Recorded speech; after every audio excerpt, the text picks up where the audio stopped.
Astaghfirullah. Bismillahirrahmanirrahim. Assalamualaikum warahmatullahi wabarakatuh.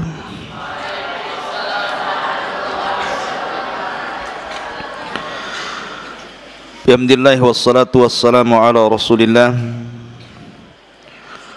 wa ala alihi wa sahbihi wa mawalah. Wala hawla wala quwwata illa billahi wa ba'du.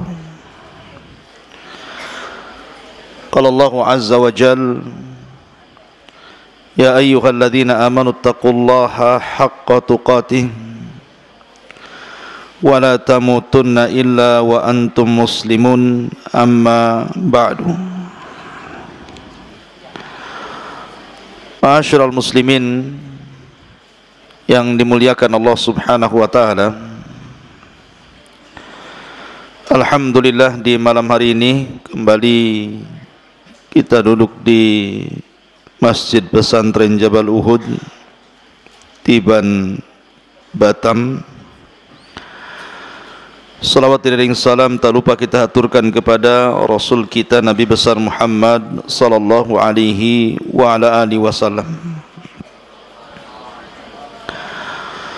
Pembahasan di malam hari ini kita akan membahas 5 peristiwa hidup setelah kematian. 5 peristiwa hidup setelah kematian, dan semua tertuang dalam satu surat di dalam Al-Quranul Karim, surah Al-Baqarah. Jadi kita akan membahas 5 peristiwa hidup setelah kematian di dalam surah Al-Baqarah.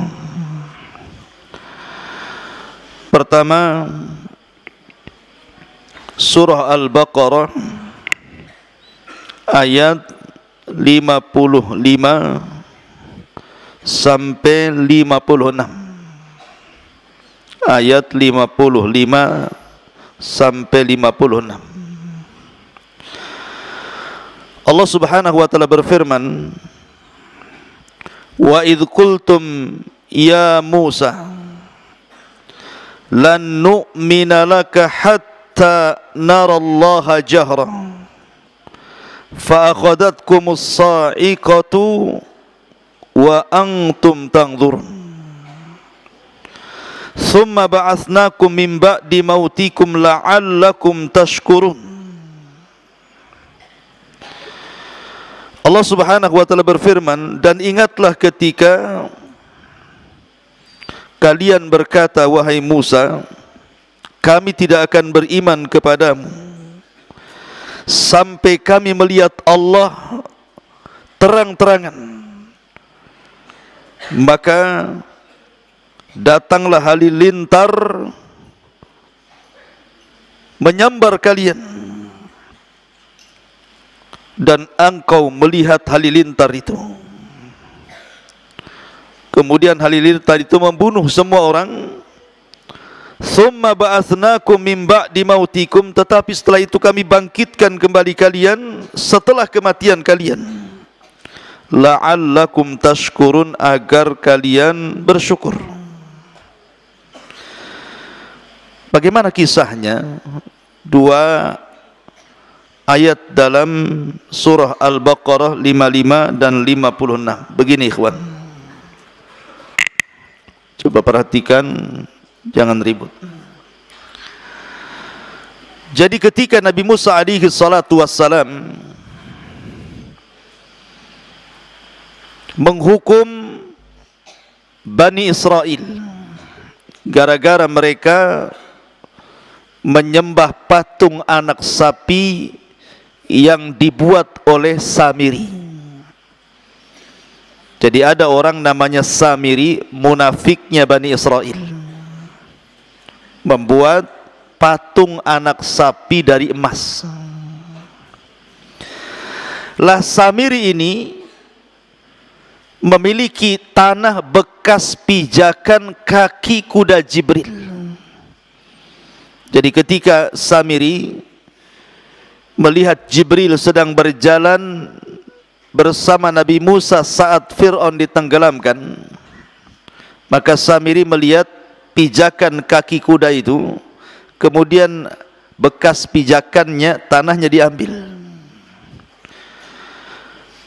Kemudian setelah itu, karena Samiri mengutip emas-emas yang dibuang Bani Israel, karena itu emas-emas harta rampasan dari orang-orangnya Fir'aun di Mesir, maka mereka buang karena tidak boleh dibawa. Tetapi oleh Samiri dikutip emas itu, kemudian dicetak jadi patung sapi dari emas. Setelah dicetak jadi patung sapi, tanah bekas pijakan kaki kuda Jibril itu disiramkan ke dalam patung anak sapi itu. Tiba-tiba bersuara, lahu khuar, dalam Quran disebutkan, tiba-tiba suara keluar dari patung anak sapi itu. Gimana suara sapi? Oh, ya. Masyurul muslimin yang dimuliakan Allah subhanahu wa ta'ala, lah ketika itu Nabi Musa sedang meninggalkan Bani Israel selama 40 malam untuk mengambil Taurat. Tiba-tiba Samiri mengatakan kepada Bani Israel, lihat, Musa Nabi kalian cari Tuhan jauh sekali, sampai harus ke Bukit Saina, padahal Tuhannya ada di sini, maksudnya patung anak sapi. Maka 70.000 Bani Israel murtad, menyembah patung anak sapi yang dirangkai Samiri dan meninggalkan agama tauhid. Maka sepulangnya Nabi Musa alaihi salatu wassalam dari Bukit Saina dan membawa Taurat serta papan Taurat, melihat 70 Bani Israel murtad, maka Musa pun murka.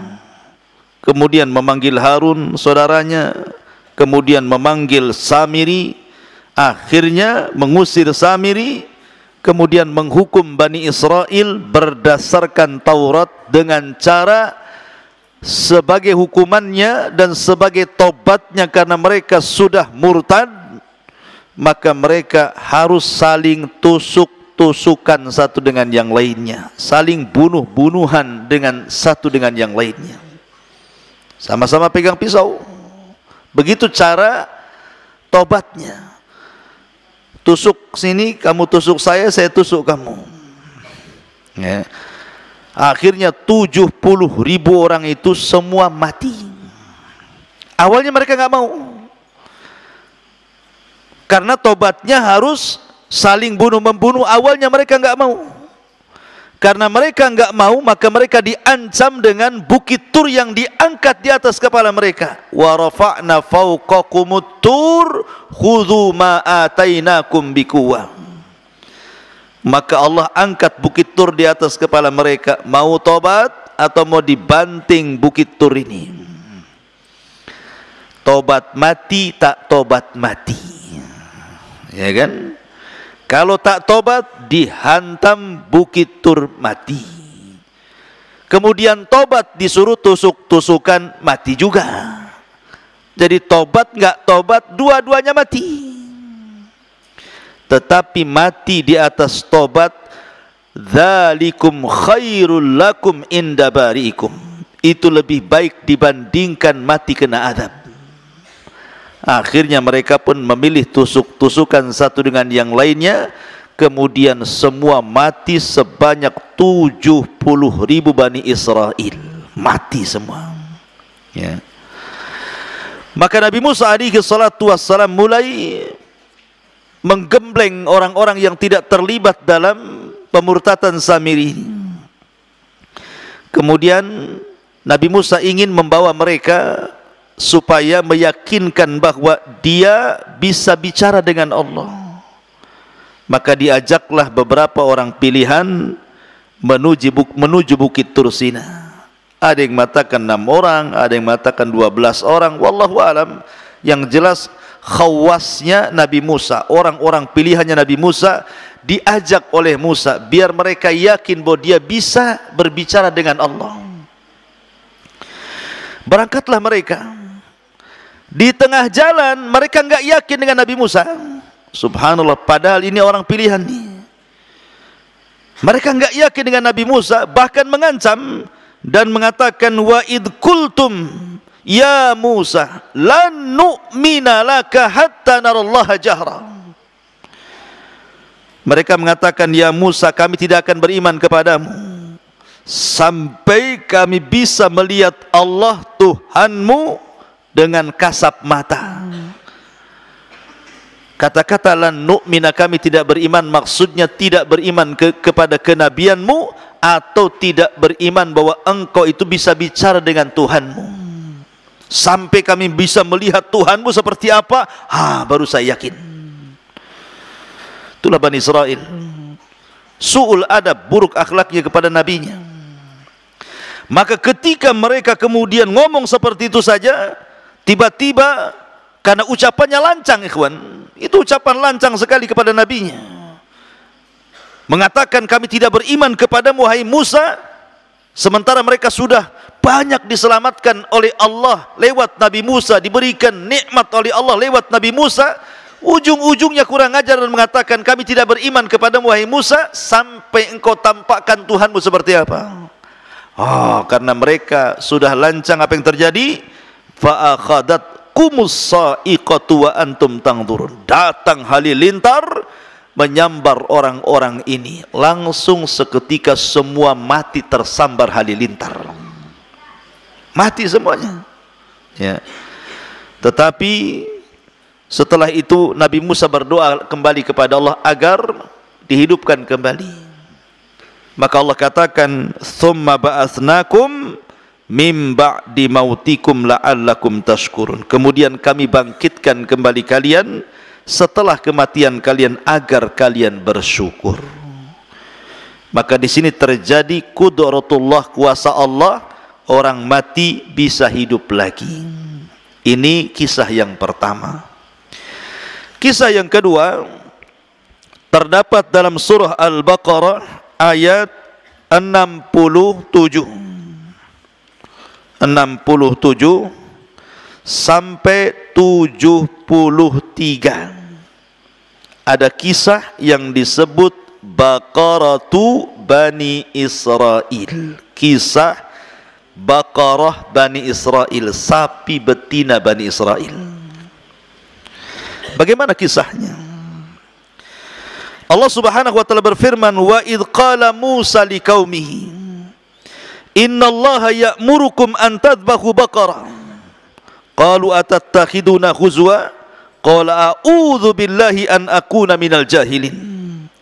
Dan ingatlah ketika Musa berkata kepada kaumnya, sesungguhnya Allah perintahkan kepada kalian untuk menyembelih baqaratan, sapi betina.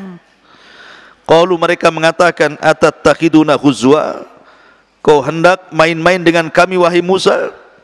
Maka Musa mengatakan, a'udzubillah, aku berlindung kepada Allah, an akuna minal jahilin, kalau aku termasuk orang jahil. Ceritanya begini. Di zaman Bani Israel ada orang kaya, kaya sekali, dan baik hati, suka sedekah, suka nyumbang, sehingga dicintai oleh Bani Israel. Kalau sudah kaya, dermawan, baik hati, pasti disukai orang. Tapi kalau sudah kaya, kemudian pelit, kemudian kedekut, kemudian tidak bakhil gitu ya, kemudian sombong, dibenci orang biasanya.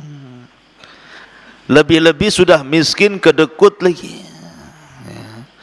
Ma'asyiral muslimin yang dimuliakan Allah Azza wa Jalla. Jadi ada orang kaya Bani Israel, saking kayanya, baik hati, suka dermawan, suka nih Bani Israel sama orang ini. Masalahnya dia hidup tidak punya keturunan, maka dia mengambil anak saudaranya dijadikan anak angkatnya, ponaannya dijadikan anak angkatnya. Tapi ponaannya tak tahu diri. Dilihat pamannya kaya raya, kemudian dia sudah diangkat jadi anak angkatnya, terpikir nih, gimana caranya mengambil hartanya. Maka iblis masuk ke otaknya begini, kalau kau ingin mengambil kekayaannya, bunuh pamanmu itu. Akhirnya malam-malam gelap-gelap, kemudian dia pun beraksi dibunuh pamannya. Bani Israel tidak tahu. Setelah dibunuh pamannya, digendonglah jasadnya, kemudian dibawa kepada kabilah lain, diletakkan di depan rumah kabilah lain, supaya nanti dia dapat uang diatnya. Nanti orang nuduh kabilah itu yang bunuh. Kalau dalam hukum Islam, kalau bunuh dibalas bunuh, kalau tidak diat bayar unta, 100 ekor unta. Kan lumayan juga, sudah dapat warisan, dapat 100 ekor unta katanya. Serakah. Akhirnya betul-betul diletakkan paman yang sudah dibunuh itu, kemudian diletakkan di kabilah lain, dan dituduh bahwa kabilah itu sudah membunuh pamannya dan harus bayar diat. Licik kan? Pertama mau ngambil hartanya, yang kedua mau ngambil diatnya. Akhirnya kemudian kabilah yang diletakkan jasad paman itu tidak terima. Kenapa? Karena merasa tidak membunuh masalahnya. Loh, kami tidak membunuh, kok kami dituduh pula membunuh? Sementara kabilah dari pamannya itu bangkit dan menuduh bahwa kalian yang membunuhnya, dan provokatornya adalah ponaannya ini, anak dari pamannya, anak dari saudaranya orang kaya itulah yang memprovokasi orang jadi provokator. Seolah-olah orang itu dan kabilah itu yang membunuhnya, sampai mau perang dua kabilah gara-gara kasus ini. Akhirnya sebelum terjadi peperangan, orang-orang yang berakal di antara mereka berkumpul. Lah, ngapain kita perang? Kan kita punya Nabi Musa. Cobalah kita tanyakan sama Nabi Musa, kira-kira siapa yang membunuh orang ini? Boleh jadi ada solusi. Yuk kita berangkat kepada Nabi Musa. Kisah inilah baru dimulai. Maka berangkatlah mereka kepada Nabi Musa. Apa katanya? Wa idh qala Musa liqaumihi innallaha ya'murukum an tadhbahu baqarah. Setelah mereka datang kepada Nabi Musa, Musa pun berdoa kepada Allah, turun wahyu. Musa, katakan kepada Bani Israel, kalau ingin menyingkap pembunuhan, siapa dalang pembunuhnya, perintahkan Bani Israel, innallaha ya'murukum an tadhbahu baqarah. Allah memerintahkan kalian untuk menyembelih seekor sapi betina. Sampai di sini Allah mudahkan. Namanya sapi betina itu mudah dicari. Anda mau nyembelih yang kecil, yang besar, yang jantan, yang perawan gitu ya, ataupun sapi yang cacat, yang sehat, yang warna-warni, yang enggak berwarna gitu ya, boleh, silahkan. Yang penting sapi betina. Itu awalnya dimudahkan. Tapi Bani Israel ini su'ul adab, jelek akhlaknya sama nabinya. Mereka malah mengejek Nabi Musa dan mengatakan, atattakhiduna khuzwa, wahai Musa, kau hendak membodoh-bodohkan kami. Kami tanya siapa pembunuhnya, kau pula suruh kami menyembelih seekor sapi betina. Apa hubung kait antara pembunuhan dengan sapi betina? Tidak nyambung. Mereka tidak paham bahwa ini perintah Allah. Makanya Musa murka dan mengatakan, a'udzubillah an akuna minal jahilin. Aku berlindung kepada Allah. Ini seruan ini bukan karena kejahilanku, ini perintah Allah. Ya. Barulah kemudian mereka mau melaksanakannya, tapi mereka tanya macam-macam soal sapinya. Apa tanyanya? Qalu du'u lana rabbaka yubayyin lana mahi. Qala innahu yaqulu innaha baqaratun la faridun wala bikrun awanun baina dzalika faf'alu ma tu'marun. Mereka berkata, wahai Musa, berdoalah kepada Rabbmu, jelaskan kepada kami sapi betinanya kayak apa. Lihat bagaimana su'ul adab, buruk ucapan Bani Israel ini. Harusnya mereka mengatakan qalu du'u lana rabbana, bukan rabbaka. Itu kan Allah Tuhan kita, seolah-olah itu Tuhan Musa saja, bukan Tuhan Bani Israel. Mereka mengatakan, wahai Musa, berdoalah kepada Rabbmu, harusnya kepada Rabb kita, kan begitu. Itu kan su'ul adab namanya. Coba doa sama Tuhanmu, seolah dia tidak punya Tuhan. Coba terangkan sapinya kayak apa. Gitu ya. Maka Musa menjawab, sapinya itu la farid wala bikr, tidak terlalu tua, tidak terlalu muda, sedang-sedang saja. Sapinya sedang-sedang saja, tidak tua, ya tidak muda. Ya. Faf'alu ma tu'marun, sudahlah lakukan saja. Sebenarnya nyari sapi yang tengah-tengah banyak. Maksudnya yang tidak terlalu tua, tidak terlalu muda, lihat dari usia saja sudah dapat. Tapi mereka memang hendak memperberat diri, maka Allah beratkan sekalian. Fasyaddadu fasaddadallah. Ketika mereka hendak berat, Allah berikan berat. Kemudian mereka mengatakan, qalu ulana rabbaka yubayyilana ma launuha. Gini wahai Musa, nampaknya enggak jelas itu. Sekarang kami tanya warnanya lah. Kayak apa warnanya itu sapi itu? Maka Musa mengatakan, warna sapinya, qala innahu yaqul innaha baqaratun safra faqi'un launuha tasurrun nadhirin. Oh, sapi betinanya warnanya kuning tua, artinya kuning pekat, nggak ada warna lain. Kan sulit ikhwan cari sapi betina warna kuning pekat, kuning tua, kecuali sapinya dipilok. Kan susah warnanya, mau nyari di mana?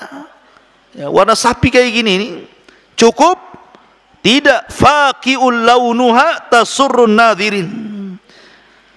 Di mana kuning itu tidak ada warna lain kecuali kuning, dan kalau orang melihatnya langsung suka, karena tidak semua orang suka sapi kan, tapi khusus sapi ini kalau orang melihat langsung senang.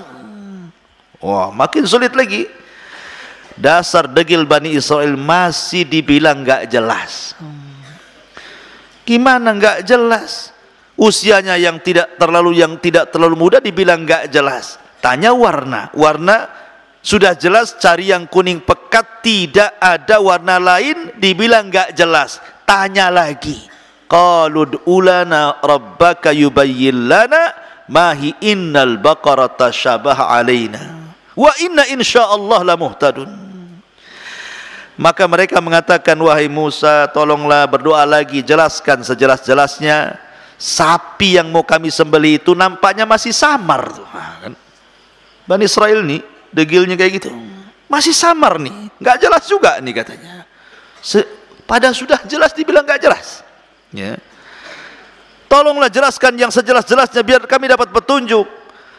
Oke, kata Nabi Musa. Musa berdoa kepada Allah kemudian mengatakan, qala innahu yaqul innaha baqar la dhalulun tuthirul arda wa la taskil hartha musallamatu la syiyata fiha qalul ana ji'ta bil haqq fadhabahuha wa ma kadu yaf'alun. Kemudian dan Musa menjawab, sapi itu adalah sapi betina yang belum pernah dipakai untuk membajak tanah, tidak pula untuk mengairi tanaman, sehat dan tanpa belang.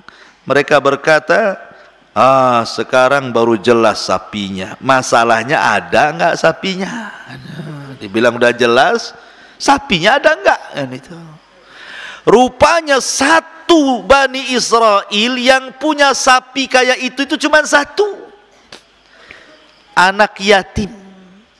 Anak yatim punya sapi, itu warisan satu-satunya dari orang tuanya, persis sifatnya seperti yang disifatkan oleh Musa kepada Bani Israel. Maka Allah mengirim malaikat untuk menjelma manusia dan mendatangi anak yatim yang punya sapi itu. Maka datanglah malaikat dan mengatakan, sini nak, sebentar lagi sapimu akan ditawar orang, dan pasti tidak akan mencari sapi kecuali sapimu. Maka jangan kau kasih ke mereka. Tapi kalau seandainya mereka kekeh ingin sapimu, nak, jualah sapimu dengan emas seberat sapimu. Emas seberat sapi, gimana pula tuh? Ya, kalau emas Jawa ya lah, mas kemana mas, kan itu ya, berat tuh kan itu ya. Tapi kalau emas ini, mas gelang, mas anting, mas kalung, ini seberat sapi dari mana? Makanya Allah Subhanahu wa taala menjelaskan bagaimana hampir-hampir mereka tidak sanggup melakukannya. Apa kata Allah? Fakul nadribu bi fakul nad apa namanya? Wa idza fadhabahu wa ma kadu yaf'alun. Di ujung ayat Allah mengatakan fadhabahuha wa ma kadu yaf'alun. Maka mereka pun berhasil menyembelihnya tapi hampir-hampir gagal. Kenapa? Bukan tidak ada sapinya, ini sapinya sudah ada. Masalahnya mahal sekali. Ya. Karena harus membeli dengan emas seberat sapi itu. Dari mana coba? Terpaksalah akhirnya mak-mak, ibu-ibu gitu ya, dicopotin antingnya, kalungnya, gelangnya, dikumpulkan di kilo, kemudian setelah seberat sapi itu baru anak yatim memberikan sapinya. Anak yatim ini kaya mendadak. Gara-gara jual sapi. Ma'asyiral muslimin yang dimuliakan Allah Azza wa Jalla. Setelah kemudian dapat sapi, apa yang terjadi? Dibawalah sapi itu kepada Nabi Musa. Maka Nabi Musa menyuruh untuk menyembelihnya, disembelihlah sapi itu, kemudian diambillah bagian daging dari sapi itu, kemudian dipukulkan ke orang yang mati. Tiba-tiba hidup dia. Kemudian Musa bertanya, "Hei, siapa yang membunuhmu?" Kemudian orang yang mati ini melirik-lirik, ternyata pandangannya langsung ke keponakannya. "Tuh yang bunuh saya tuh," katanya. Habis itu mati lagi. Ya, hanya ngasih tahu pembunuhnya, habis itu klak mati lagi. Tapi kan di sini sempat hidup sesaat. Ini namanya hidup setelah kematian. Kuasa Allah, hanya dipukul daging sapi bisa hidup. Tapi yang bisa melakukan seperti Nabi Musa, jangan pula ada orang mati antum pukul-pukul dengan daging sapi kok tak hidup-hidup katanya. Ya, antum bukan Musa. Ya, ngapain pula antum pukul orang dengan daging sapi pula? Ya. Jadi ma'asyiral muslimin yang dimuliakan Allah Azza wa Jalla, ini peristiwa yang kedua dari kisah hidup setelah kematian dalam surah Al-Baqarah. Kemudian kisah yang ketiga masih dalam surah Al-Baqarah ayat 259, agak jauh. Al-Baqarah 259. Allah Subhanahu wa taala berfirman di dalam Al-Baqarah 259 tentang kisah di mana Ibrahim alaihi salatu wassalam di mana ada seorang nabi yang dalam sejarah disebut Uzair. Kisah Nabi Uzair disebutkan dalam Al-Baqarah 259. Allah mengatakan, "Au kalladzi marra ala qaryatin wa hiya khawiyatun ala urushiha qala anna yuhyi hadhihi Allahu ba'da mautiha fa amatahu Allahu mi'ata amin thumma ba'athah qala kam labista qala labistu yawman aw ba'da yawm qala bal labista mi'ata amin fangdur ila ta'amika wa syarabika lam yatasannah wangdur ila himarika walinaj'alaka ayatan linnas wangdur ila al-idham kaifa nunsizuha thumma naqsuha lahma falamma tabayyana lahu qala a'lamu anna Allah ala kulli syai'in qadir." Kisahnya begini. Dulu orang-orang Yahudi menguasai Palestina. Tapi orang-orang Yahudi itu terkenal su'ul adab kepada para nabi. Buruk adabnya, buruk akhlaknya, buruk muamalahnya, sehingga terkadang mereka mendustakan nabi, bahkan sampai membunuh para nabi. Sampai-sampai Nabi Zakaria dibunuh orang Yahudi, Nabi Yahya dibunuh orang Yahudi, Nabi Isa pun tidak lepas akan terjadi pembunuhan kalau tidak diangkat Allah ke langit. Banyak, akhirnya kemudian banyak para nabi yang didustakan dan dibunuh. Sebab itulah Allah datangkan kepada Yahudi Bani Israel pasukan besar yang dipimpin oleh Bukhtun Nasr. Ada orang namanya Bukhtun Nasr, penguasa Babil Irak, membawa pasukan besar kemudian menyerang Palestina dan dihancurkan serata-ratanya bangunannya itu. Diratakan dengan tanah. Orangnya dibantai, perempuannya kemudian jadi budak, yang lainnya pergi tunggang langgang ketakutan, dan banyak orang dibantai di Palestina oleh pasukan Bukhtun Nasr yang datang dari Babil, Irak. Akhirnya orang-orang Yahudi pun terancam. Kenapa? Karena kalah Palestina, dihancurkan oleh Bukhtun Nasr. Karena padahal sebelumnya mereka sudah baru saja membunuh Nabi Yahya dan Zakaria.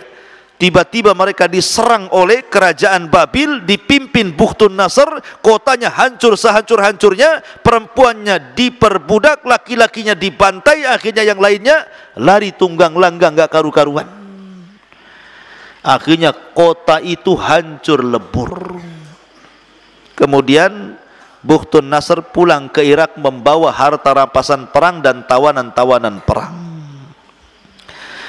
Kemudian tiba-tiba kota itu sudah hancur, tidak berpenghuni lagi, kota mati. Tiba-tiba ada seorang nabi lewat, namanya Uzair alaihi salam. Di sini cerita dimulai, au kalladzi marra ala qaryatin wa hiya khawiyatun ala urushiha. Atau seperti orang yang melewati sebuah negeri yang bangunan-bangunannya telah roboh hingga menutupi reruntuhan atap-atapnya. Jadi Nabi Uzair ini melihat Palestina yang tadinya megah, rame, sekarang sudah roboh. Enggak ada orang, bangunannya rusak. Ya. Maka Uzair pun berpikir, kemudian termenung dan mengatakan, anna yuhyi hadhillahu ba'da mautiha, kata Uzair. Mungkinkah Allah Subhanahu wa taala kembali menghidupkan kota setelah kematiannya? Uzair bukan mengingkari kuasa Allah, tidak. Seperti kita lah sekarang itu melihat Suria, perang Suria yang tadinya kota yang sangat indah, setelah terjadi perang bom sana sini akhirnya banyak yang rusak. Tentu kita berpikir kapan Suria seperti dulu. Nah, gitu ya. Mungkin gak dia bangkit lagi? Nah, Uzair mengatakan seperti itu ketika melihat Palestina hancur, dihancurkan Bukhtun Nasr. Uzair ini berpikir, barusan kemarin saya lewat kota ini, indah, penuh dengan orang, bangunannya tinggi-tinggi, kok sekarang sudah roboh rata dengan tanah, tidak ada orang pun. Mungkin gak Allah mengembalikan kota ini seperti semula? Nah, itu dalam hati Uzair berpikir seperti itu. Akhirnya karena sudah panas duhur, Uzair pun mencari tempat istirahat. Masuklah dia ke dalam gua kecil, kemudian dia pun menyandarkan, merebahkan badannya, tiba-tiba tidur dan tidak bangun-bangun sampai 1 abad. 1 abad berapa? 100 tahun. Tidur 100 tahun, ikhwan. Antum aja tidur 2 hari itu udah malas luar biasa ya. 100 tahun tidur, puas nggak tuh tidur 100 tahun tuh? Antum nggak puas lah. Jadi akhirnya kemudian tidur 1 abad tuh nggak bangun-bangun. Masya Allah, kuasa Allah. Lah Uzair ini membawa perbekalan makanan. Di makanan itu ada roti gitu ya. Lah ketika itu kan Uzair sedang buat roti itu.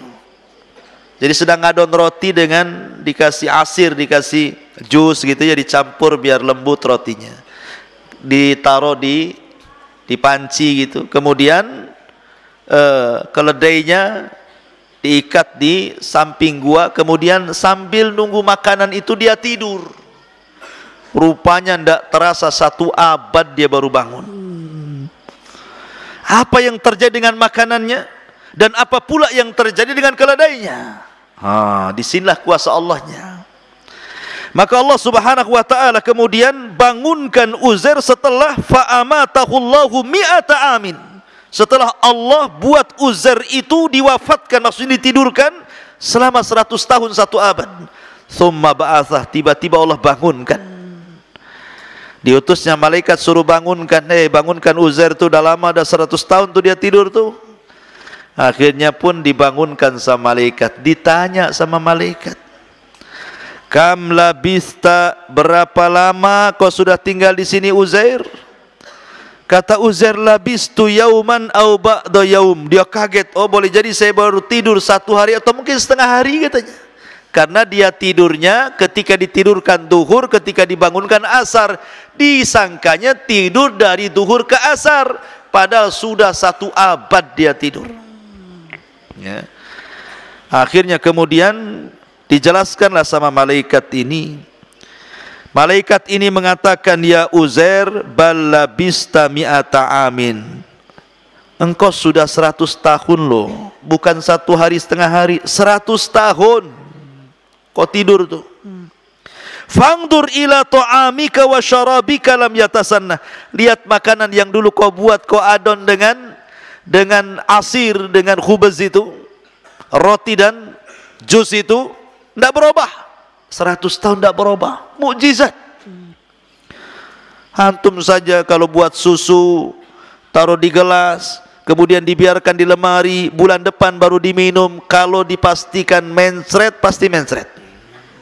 Berubah kan?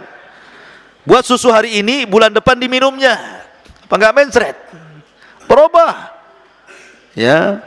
Ini tidak berubah ini. Padahal sudah 1 abad makanannya enggak berubah. Begitu-gitu aja makanannya itu.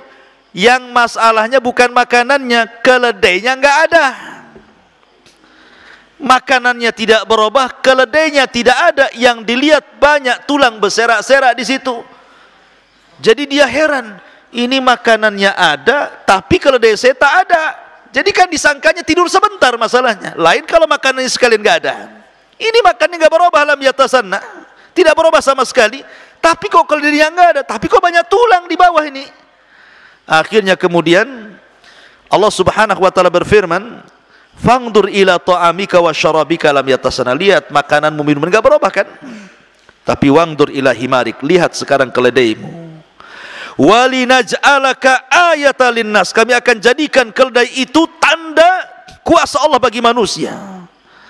Wangdur ilal idhami kaifa nunsijuha thumma naqsuha lahma. Lihat bagaimana tulang akan dibalut kembali dengan daging dan akan hidup lagi. Tiba-tiba Allah Subhanahu wa taala menghidupkan keledai di hadapan Uzair. Tiba-tiba tulangnya pada bergerak, kemudian mendekat, kemudian menyambung satu demi satu. Tulang itu keluar semua, bergerak sendiri, kemudian saling menyambung, jadilah kerangka keledai. Ini tulangnya. Setelah tulangnya terangkai, tiba-tiba Allah Subhanahu wa taala mengirim daging-daging yang melesat dari mana-mana, nempel di tulang-tulang itu. Kemudian dibungkus lagi dengan kulitnya, jadilah keledai Uzair hidup lagi, ditiupkan ruh, tiba-tiba berteriak seolah-olah kiamat dibangkitkan. Uzair hanya mangap aja. Gitu. Kok bisa? Ini kuasa Allah Azza wa Jal. Kenapa? Uzair bingung, ini ada apa ini? Kok bisa keledainya tiba-tiba tulangnya terangkai sendiri, daging yang tak datang dari mana nempel lagi, kemudian dibungkus kulit lagi, tiba-tiba ditiupkan ruh dan berteriak keledainya Uzair seolah-olah kiamat dibangkitkan. Maksudnya begini, bagaimana Allah menghidupkan dari kematian keledai ini supaya jadi peringatan bahwa tidak ada yang mustahil bagi Allah. Karena Uzair kan 100 tahun sebelumnya mengatakan mungkin enggak kota ini hidup lagi. Ternyata setelah diwafatkan atau ditidurkan 100 tahun, kemudian Allah memberikan contoh dia bisa menghidupkan keledai setelah kematiannya, apalagi hanya menghidupkan kota itu kecil, gampang bagi Allah. Tiba-tiba kemudian dia keluar, bawa keledainya, bawa makanannya. Tadinya kota yang hancur, lebur, berantakan, rupanya kota itu sudah kembali ramai. Kembali bangunannya megah-megah, kembali ekonominya jalan lagi. Pokoknya Uzair senang karena Allah sudah mengembalikan kota itu sebagaimana sebelumnya. Maka Uzair pun pulang. Dia kan sudah 100 tahun ngilang masalahnya, tapi dia masih ingat rumahnya. Ketika sampai di rumahnya bingung, karena di rumahnya hanya ada nenek tua buta yang sedang duduk depan rumahnya. Kemudian Uzair mengatakan, benar enggak ini rumahnya Uzair, Nek? Kata nenek itu, benar ini rumahnya Uzair. Saya Uzair, Nek. Ha? Kau Uzair? Ah, jangan bohong, Uzair sudah hilang 100 tahun, ngaku-ngaku Uzair pula kau, katanya. Nah, itu bahasa Medannya ya. Akhirnya Uzair mengatakan, saya Uzair, Nek. Ah, enggak benar kau ini, katanya.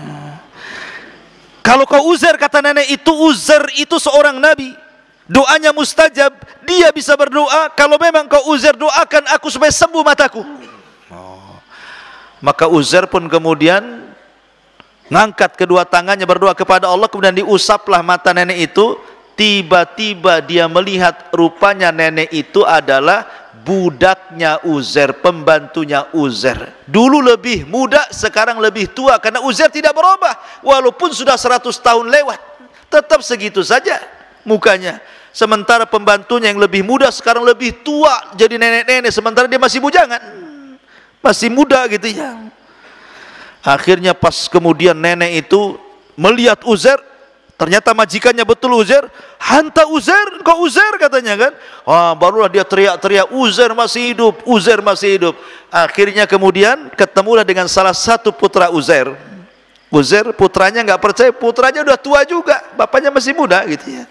Karena yang 100 tahun nggak dihitung masalahnya.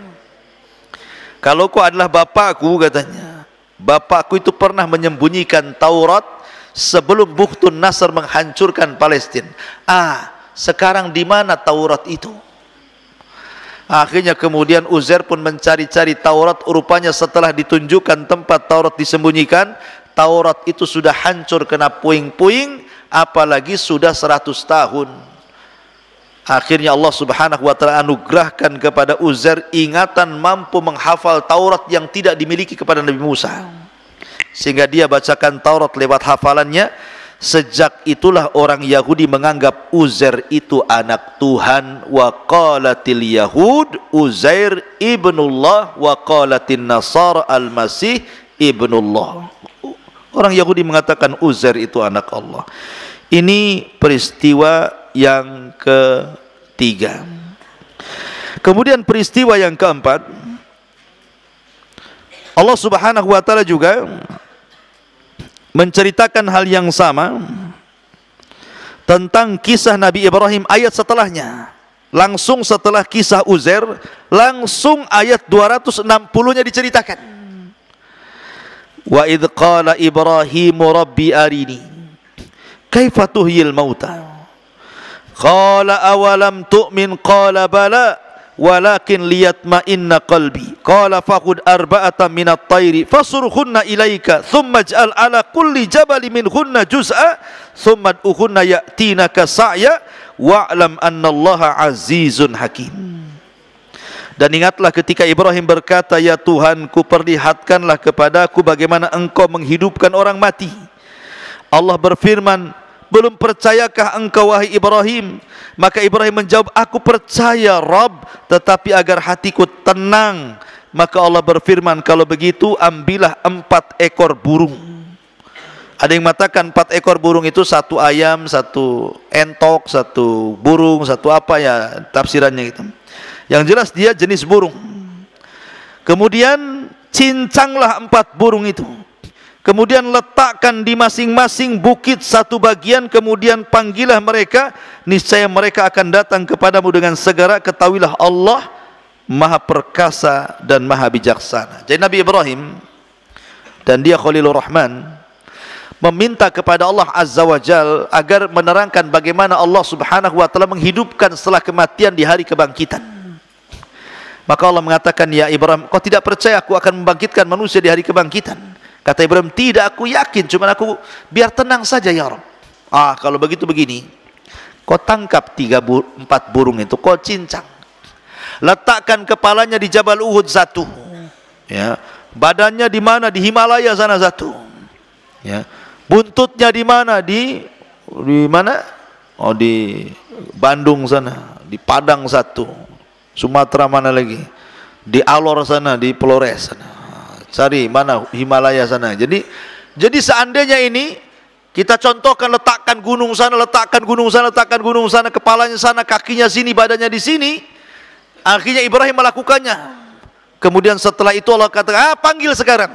Tiba-tiba ketika dipanggil, burung itu melesat, kepalanya lari, kakinya lari, badannya lari, sambil melayang terangkai sendiri. Tiba-tiba datang menghadap Ibrahim, sudah hidup kembali. Wah, luar biasa. Ya, itu mukjizat Ibrahim. Kalau antum nyincang burung, ya ujung-ujungnya antum masak lah, tidak mungkin dibalikan hidup lagi.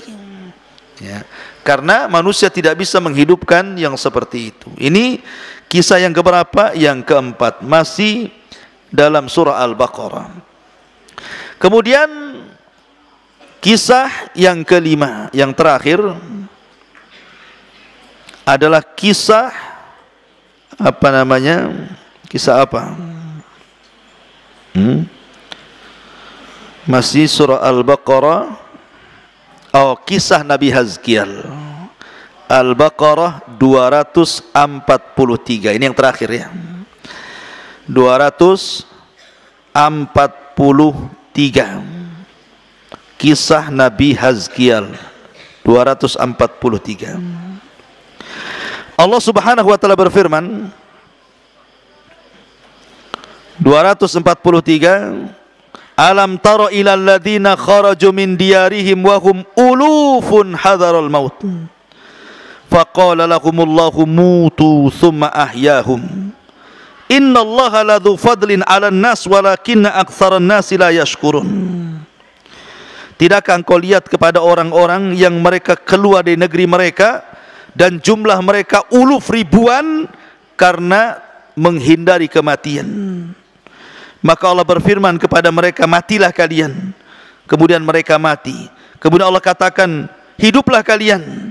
Maka mereka pun hidup. Sesungguhnya Allah sungguh pemilik keagungan atas manusia, akan tapi kebanyakan manusia tidak bersyukur. Jadi begini kisahnya ikhwan, kisah Nabi Hazkiel ini.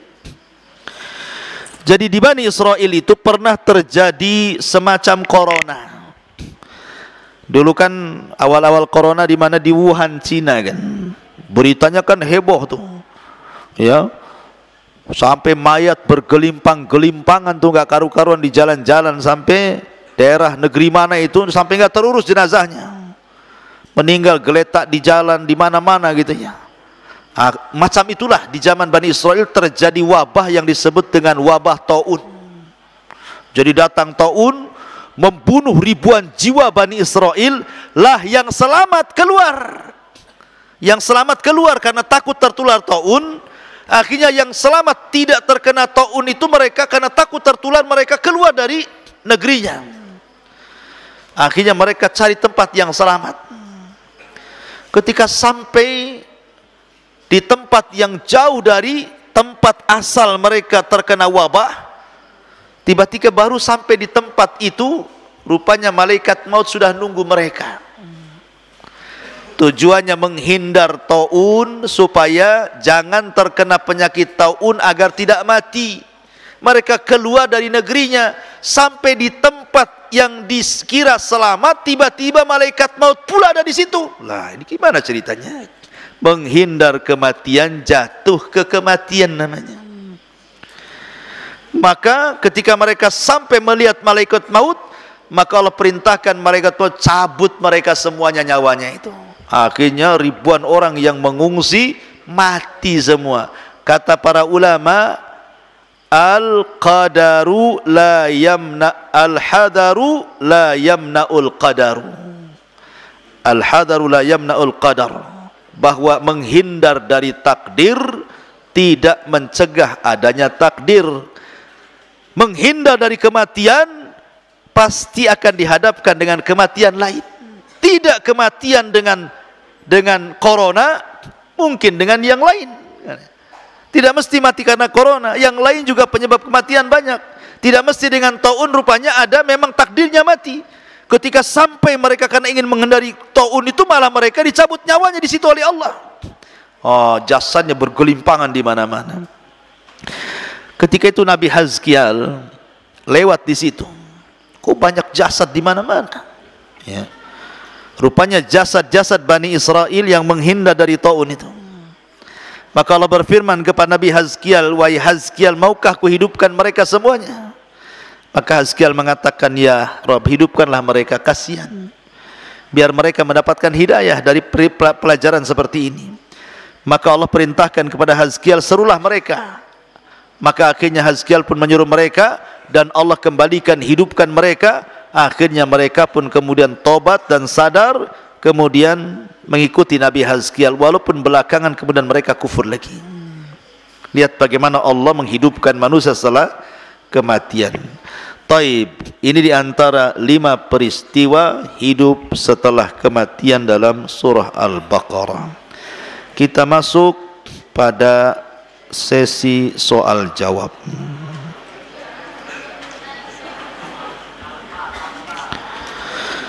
Taib.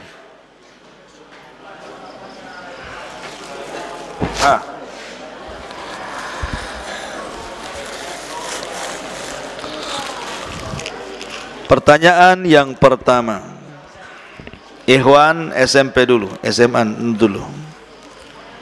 SMP dari kiri sebelah sana, kanan tunggu dulu. Pertanyaannya,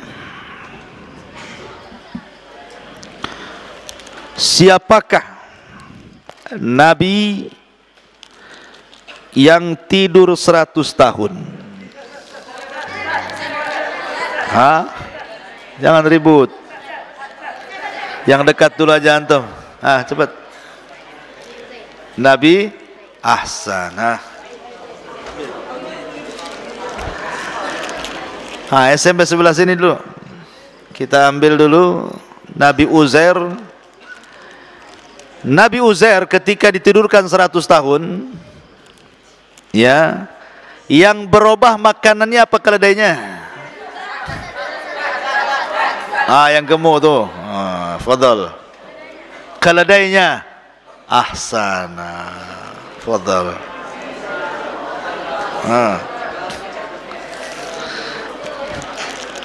Balik lagi SMP, SMA sekarang. SMP jangan nunjuk.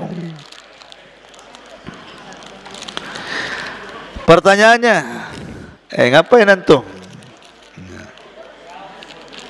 Nanti saya kasih soal tak bisa, malu nanti. Pertanyaannya agak sulit. Ayat keberapa? Mulai nggak mau kan? Baru bilang ayat keberapa? Taib. Kisah sapi betina menceritakan tentang apa? Menceritakan tentang apa? Kisah sapi betina itu menceritakan tentang apa? Tentang pembunuhan. Gitu saja. Menyingkap pembunuhan. Ahsan, nggak apa-apa. Dapat gemaz. Fadhal. Taib. Ambil tuh gemaznya. Pertanyaannya SMA juga.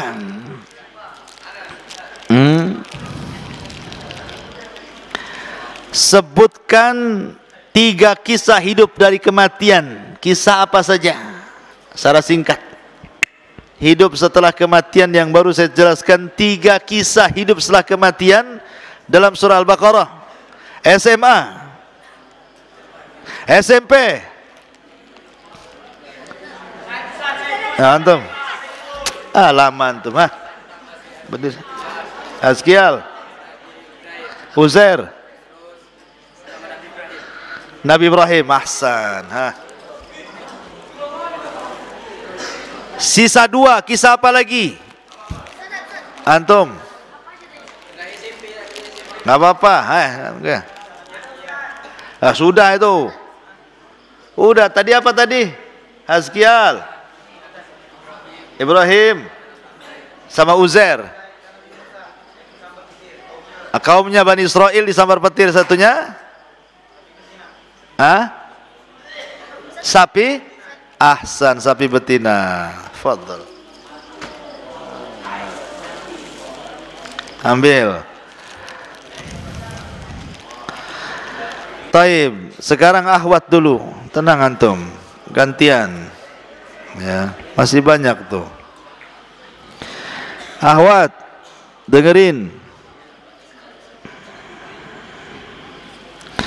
Kisah Uzair. Siapa yang menyerang Palestina dan membantai Yahudi serta menawan perempuannya dan dibawa ke Babil? Siapa raja yang menyerang menyerang Palestina itu?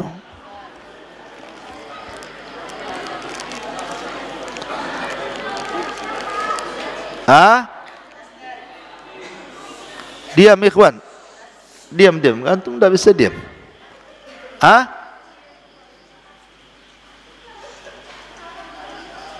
Satu yang jawab, jangan banyak.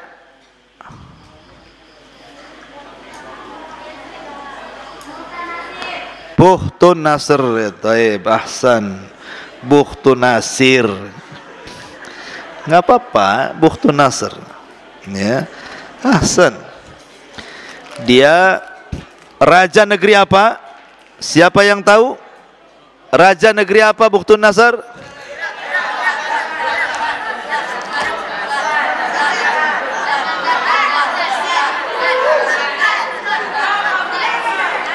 Apa?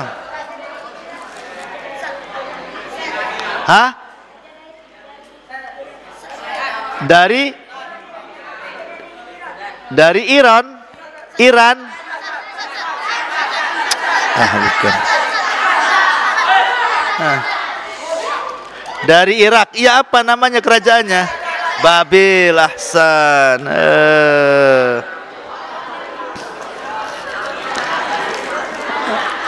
Ahwat, dengerin. Ahwat.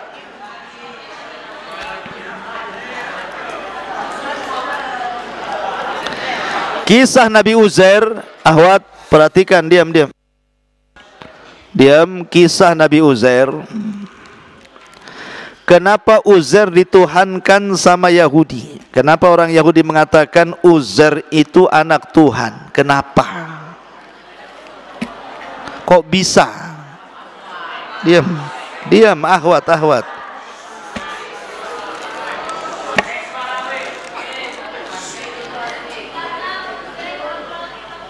Ahsanti, karena Uzair hafal kitab Taurat yang tidak dihafal Musa.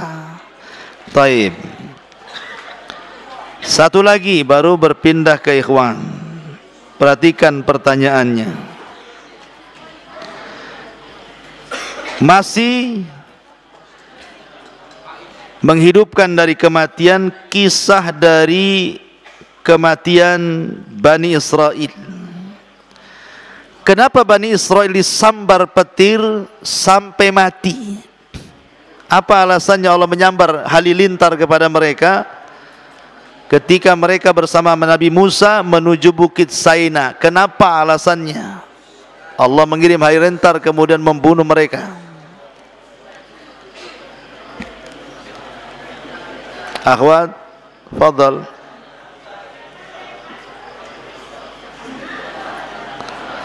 Kenapa?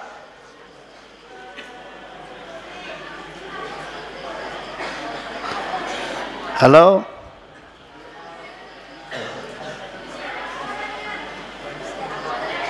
Karena apa?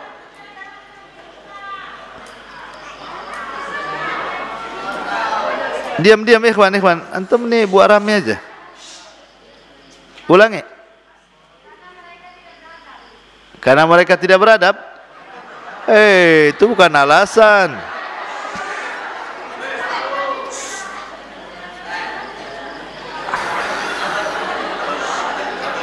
Yang belakang tuh cepat. Kenapa?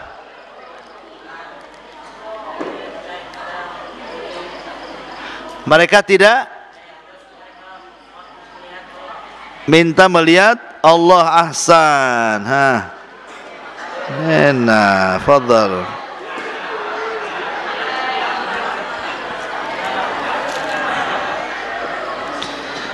Ikhwan, dengerin ikhwan lagi.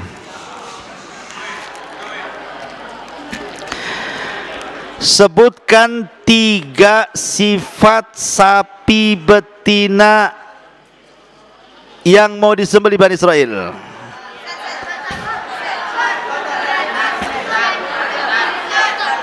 Antum.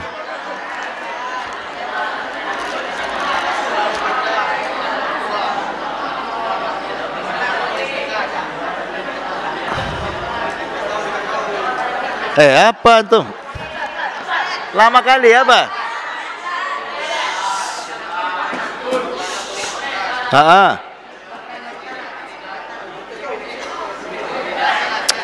Lama antum.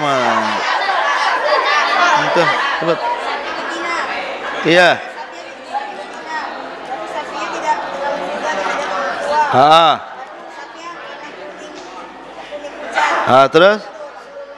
Terus satu lagi.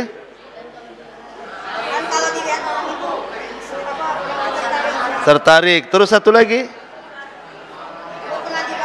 Ahsan, belum pernah dibaca. Fadhal.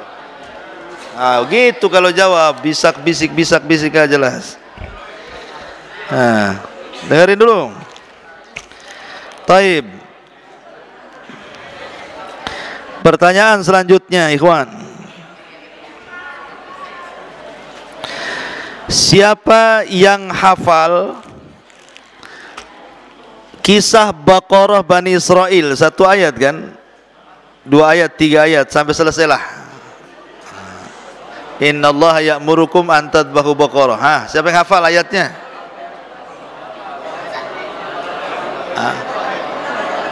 Iya. Innallaha ya'murukum an tadbahu baqarah. Siapa yang hafal kisah ini dalam mana? Cepat siapa? Antum aja lah. Lama kali. Innallaha ya'murukum an tadbahu baqarah. Teruskan.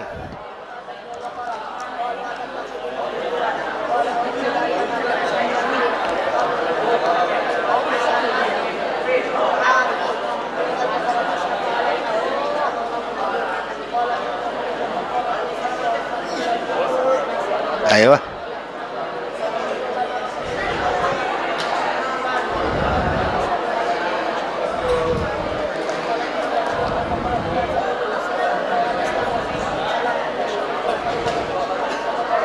Ahsan, fadzabahuha wa makadu yaf'alun. Terakhir. Ya. Dengerin. Ahwat. Masa ahwat baru 2 tuh, Pak? Gak jelas. Pertanyaannya ahwat tentang kisah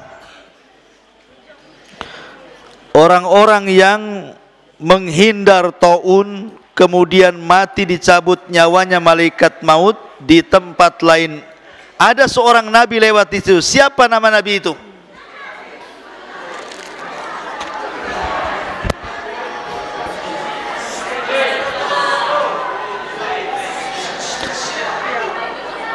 Nabi Hazkial. Ahsanti, Nabi Hazkial. Dapatlah 3. Taib. Akhwat lagi dengerin.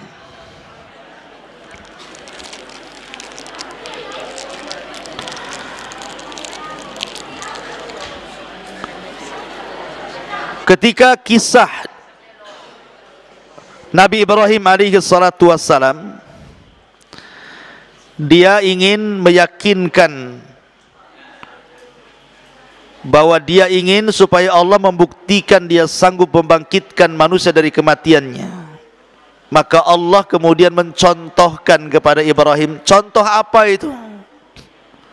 Apa yang dicontohkan Allah kepada Ibrahim menunjukkan hidup setelah kematian itu?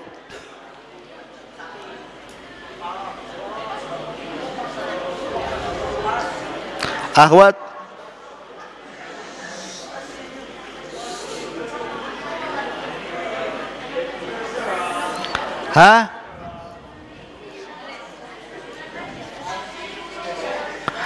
menyembelih burung. Berapa burungnya? 4. Ahsan. Dengan menyembelih burung 4 ekor. Taib. Nah, Ikhwan lagi, jangan ribut. Dengerin.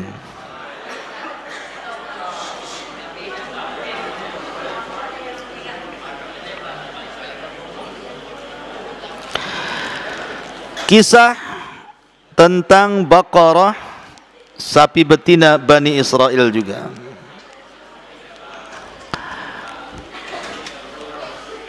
Siapa yang membunuh? Siapa yang membunuh? Orang kaya di zaman Bani Israel? Belum. Dengarin dulu.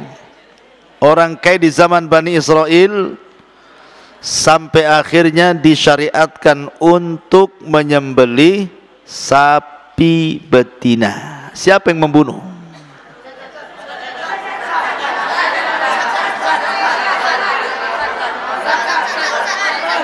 Mana? Siapa? Boleh? Apa? Keponakannya? Boleh, ahsan. Ambil.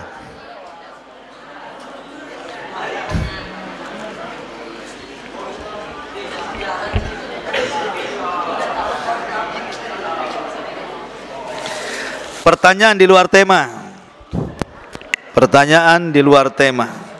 Dengerin, tetapi ini sering saya sampaikan di kajian. Pertanyaan di luar tema. 1, bagi ikhwan, berapa jumlah para nabi dan rasul?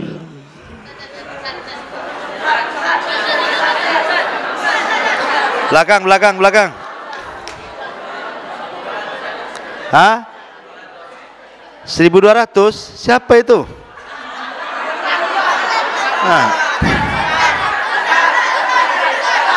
Okay.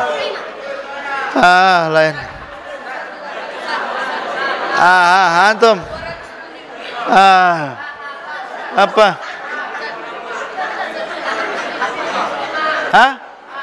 Apa? Antum. Belakang. 25. Apa pula antum ini? Berapa jumlah para nabi? Berapa jumlah para nabi? Lama. Kita berapa? Bukan, nggak ada yang tahu.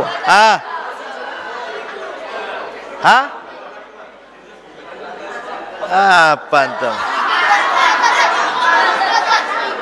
1000? 1256 boleh juga. 1200. Salah, bukan.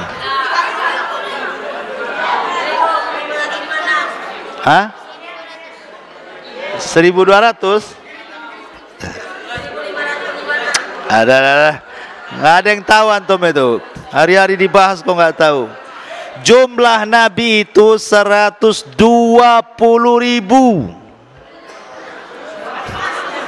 Dengerin ya. 120.000. Dalam riwayat 120.000 4 nabi, 315 rasul. Yang kita kenal 25 nabi. Itu sering saya sampaikan di sini. Error rota antum. 1.500 apa pula antum jawab. Ya. Taib. Sebutkan 4 nabi Arab. 4 nabi Arab.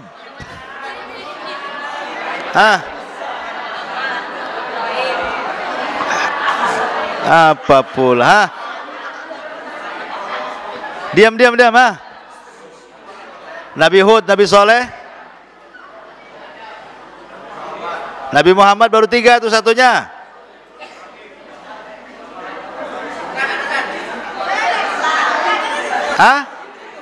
Apa pula?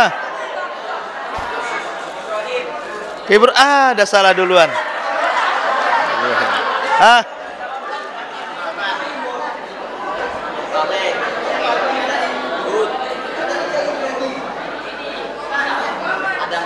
Adam pula. Ah. Hah? Hud, Soleh, Nabi Muhammad, terus siapa lagi? Satu lagi siapa? Yunus pula. Hah?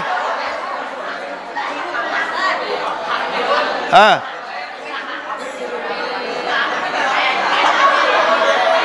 Nabi Muhammad satu lagi? Hah? Ismail bukan? Apa?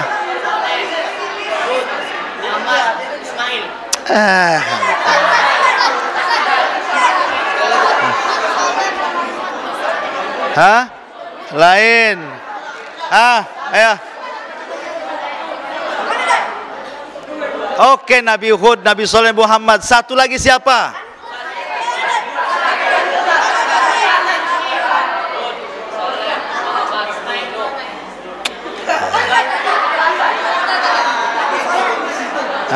Nabi Soleh pula. Iya, satunya siapa? Nabi Nuh.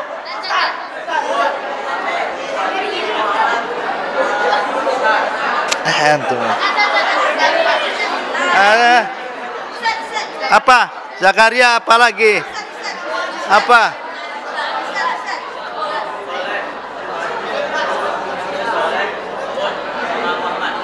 Bukan apa? Siapa antum?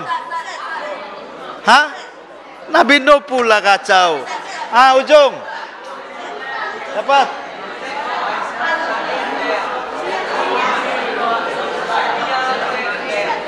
Ismail. Mana ada Ismail?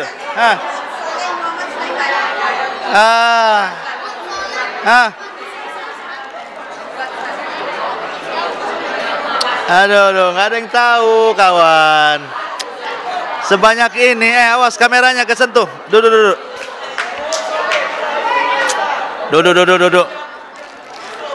Nih, saya kasih tahu Nabi Arab nih. Nabi Arab itu, Nabi Hud diutus kepada Ad, Nabi Soleh diutus kepada Samud, Nabi Syuaib diutus ke Madian, Nabi Muhammad diutus ke bangsa Arab. Ismail bukan Nabi Arab, dia dihijrahkan dari Palestina ke Arab. Cuman Syuaib, makanya hadiahnya untuk Abu Humairah, karena antum tidak bisa, ya kan? Taib. Dengerin. SMP sebelah sini ulul azmi siapa aja?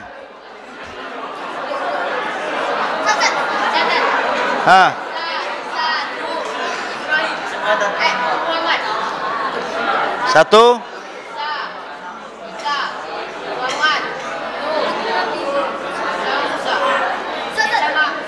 Ibrahim, Ahsan.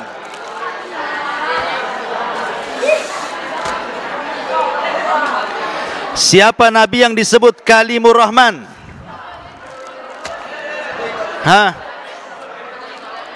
Iya, siapa? Siapa yang jawab? Antum? Siapa Kalimur Rahman? Nabi Musa. Ahsan. Ambil. Awas kesetrum tuh antum di situ. Ahwat, siapa Nabi yang gelarnya Khalilur Rahman? Ahsanti Ibrahim.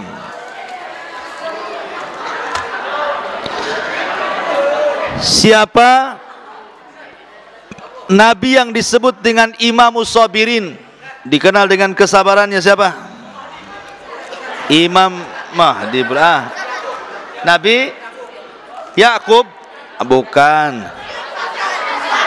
Nabi Ahsan, Ayub. Sini.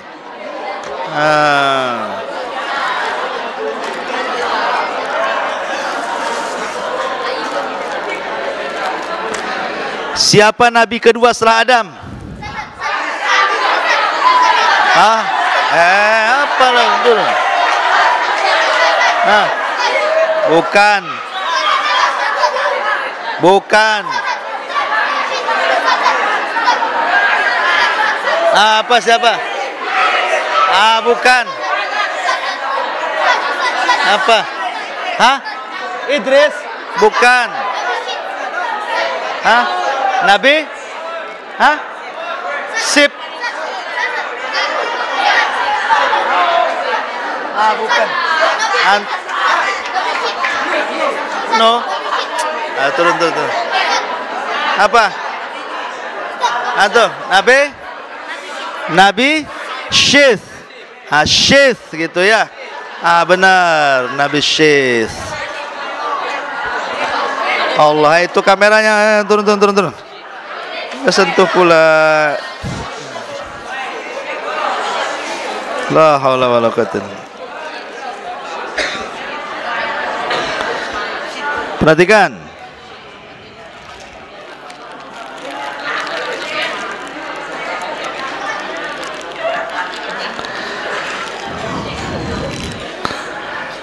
Nabi siapa? Ingat, Nabi siapa? Yang mukjizatnya mampu menghentikan matahari. Ahsan, Yusai bin Nun.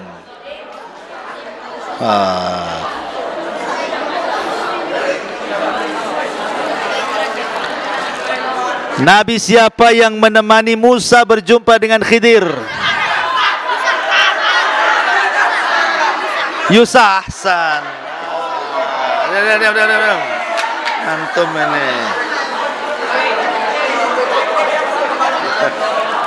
Ahwat, dengerin Ahwat. Diam. Gantian Ahwat.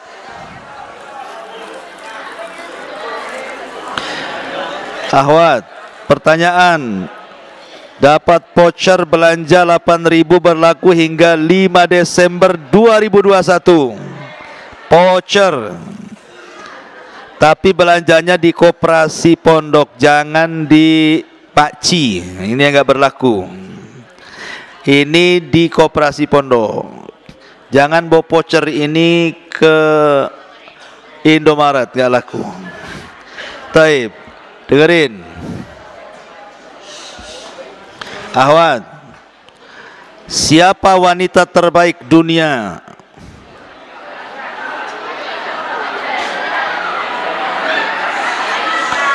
Diam.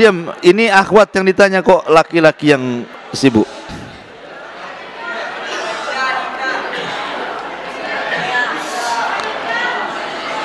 Jangan ribut. Kenapa ribut sih?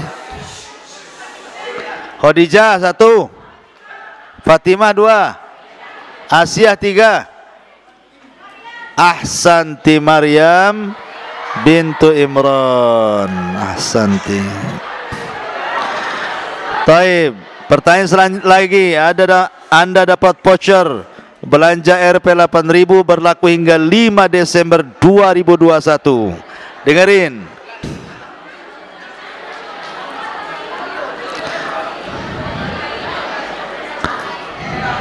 Siapa yang mengasuh Nabi Musa dari 4 wanita terbaik?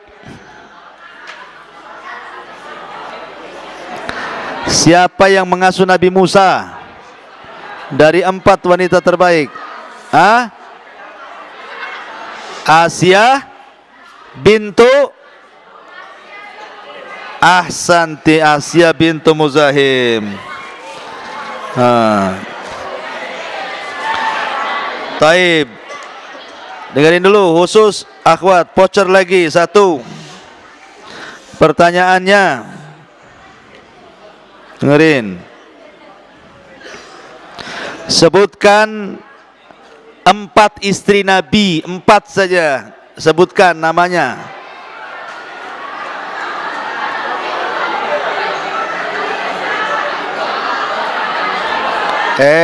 Jangan ribut.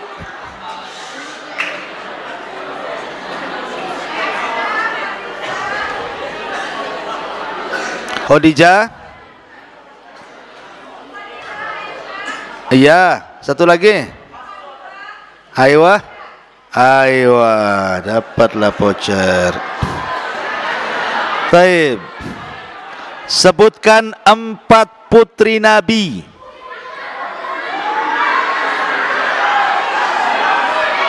Apa ini? Sama aja, nggak depan nggak belakang rame.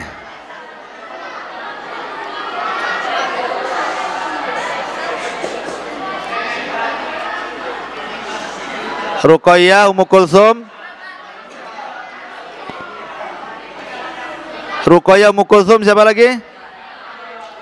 Fatimah satunya. Zainab, ahsanti. Iya, sekarang Ikhwan, dengarin Ikhwan. Gantian, tinggal 3.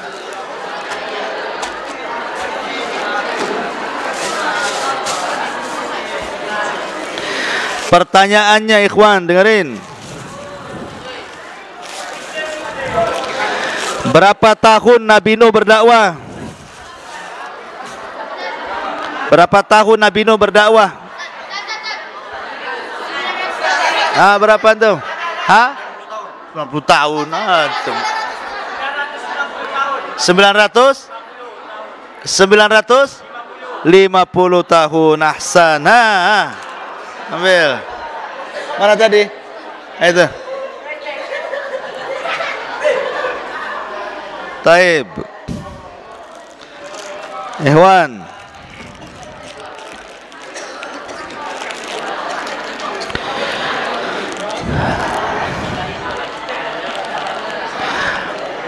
Nabi SAW, dengerin dulu, berjumpa dalam peristiwa Isra dan Mi'raj itu dengan beberapa Nabi. Sebutkan 5 saja. Siapa yang dijumpai Nabi saat Isra Mi'raj?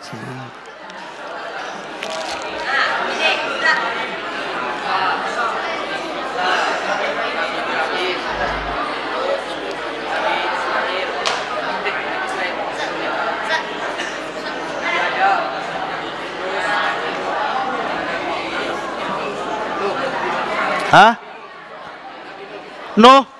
Ngaco. Antum. Cepat. Isa. Adam. Idris. Harun. Ibrahim. Ahsan. Dapatlah antum. Satu lagi. Jumbo. Perhatiin.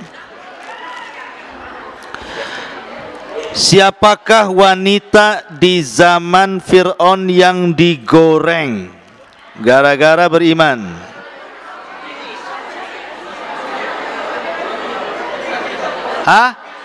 Masyitoh. Ahsan, Masyitoh. Baik, dengan berakhirnya Masyitoh, berakhir kajian kita. Subhanakallah bihamdika asyhadu an la ilaha illa anta astaghfiruka wa atubu ilaik. Allah taala. Assalamualaikum warahmatullahi wabarakatuh. Baik, jangan dulu keluar, biar akhwat keluar dulu.